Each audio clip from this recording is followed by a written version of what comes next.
On this boozy edition of Wok-n-Roll, we're heading to a spot cranking out Beijing's most famous libation. Baijiu is the national spirit of the Middle Kingdom. You can bet if someone's getting crunk in the PRC, there's a 5-to-1 chance that it's on this stuff. It's a clear distilled liquor that's name means white spirit.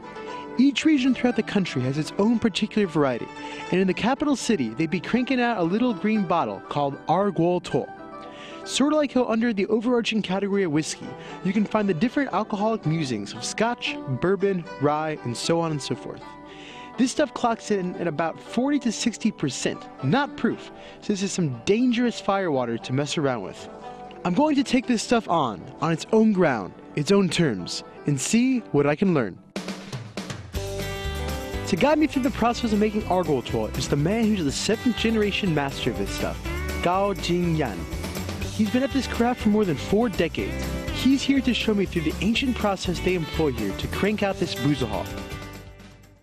So I think we found our way to the fermentation room. I'm getting some strong smell of maybe like a fermenting rice and it's just this interesting alcohol odor, which it can only come from Erguotou. 郭先生，我们在哪里？这是我们生产Erguotou的工坊。 So inside of here we have a massive pile of fermenting sorghum. Now they put it into these jars, which is under the earth, so it keeps a nice temperature year round. And it has this like amazingly funky smell to it. It almost smells like a barnyard a little bit from the grain.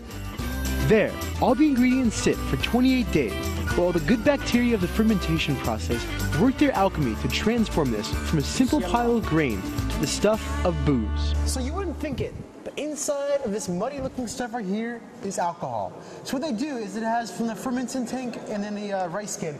Now the next step to get the alcohol out of this mud looking stuff into the glass is they shovel it, load by load, and into the steamer. From here, the new mix of fermented sorghum and rice bran is tossed into a steamer called a jingtong. It looks like a giant cauldron that has holes in the bottom to let the steam work its way through the mixture. The steam passing through the grain mix draws the alcohol out and allows it to condense back into a liquid.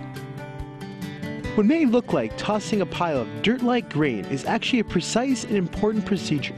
Layer by layer, the mix has to be added in just the right thicknesses and in the right places to allow the steaming process to extract the full bounty of the alcohol within the mix and get just the right flavor. What you want to do is add it in so that it is loose, light, exact, thin, even, flat, and whatever other adjectives you want to toss onto that medley.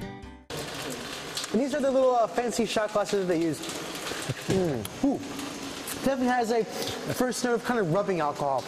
But after a while, you can kind of smell it more. You can smell the maltiness. It's definitely some of the most fragrant Erguotou I've ever smelled. I gave a try to some of the Erguotou right out of the steamer.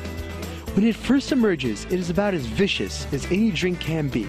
Kind of like an oriental industrial moonshine with a backbone of rubbing alcohol. All that and more on this Wok-n-Roll.